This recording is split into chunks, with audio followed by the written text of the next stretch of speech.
जैसे होता खेते बधार सरब तो करवाई नीतीश जी भतार सरब। गायब गायब कहाँ जाता रहा कि सुनी सरकार तोनी बात मऊगिन के मन तारा के लाइव लोकरा से करा हो गले तो अपने से बेचैन बड़ो हद कद लइया हद हो गया यार। क्या कहा जा रहा है क्या रहे हैं आप? हाँ इसको लाइव करिए, इससे कोई मतलब नहीं, आप जो काम है वो करिए। हेलो हेलो इसको माहौल गर्म करके रखिए, बजाते रहिए। हाँ भाव भाई आप लोग बैठिए मत, खड़े हो जाइए। जब तक मैं मंच पे हूँ खड़े रहिए आप लोग, क्योंकि ज्यादा समय नहीं लूंगा मैं। ज्योति माही बैठी हुई है, अच्छा नहीं लगता है कलाकारों के मंच पे पहले बुलाना, लेकिन कोई नहीं है, अपना धरती है हमारा। सूरज प्रताप भैया का, मुकेश भैया का नहीं तो हम लोग जो गाने आता है वही आता है, अपना सम्मान होता है गा के चले। पहला मंच है जिसपे सब लोग एक साथ बैठ के देख रहे हैं और सुन रहे हैं। हम तो पहली बार इतना बैठ के सुन रही है ना, तो हम जल्दी कहाँ भेटाई भाव भाई, ये प्रेम है। देखी ये गाना ध्वज बाबू लिखले रहे कि सुनी सरकार तोनी बात मऊगिन के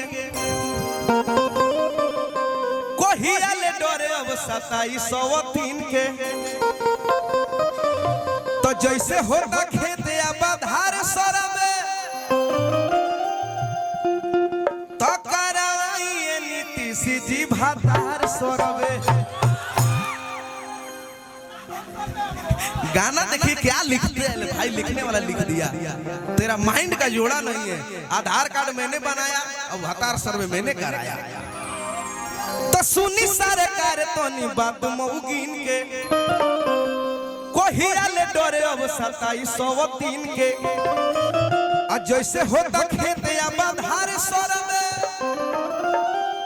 करवाई नीतीश जी भतार सरब। हो जाएगा ना, हो जाए लेकिन ना समय कम बा, हम ज्यादा नहीं गावल चाहत, लेकिन मुखड़ा गा देता नहीं। तो करवाई नीतीश जी भतार सरब, करवाई नीतीश जी भतार सरब।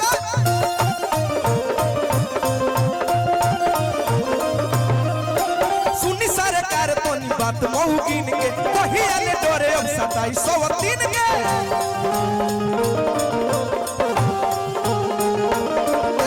सुनी सरकार तोनी बात मऊगिन के कोहियाले डरे अब 2703 के जैसे होता खेते बधार सरब।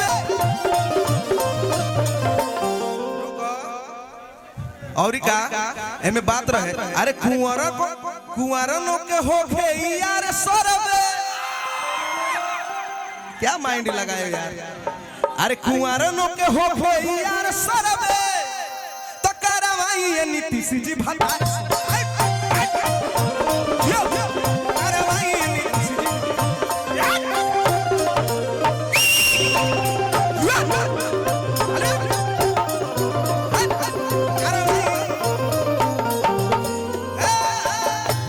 अच्छा लगल, जोरदार ताली।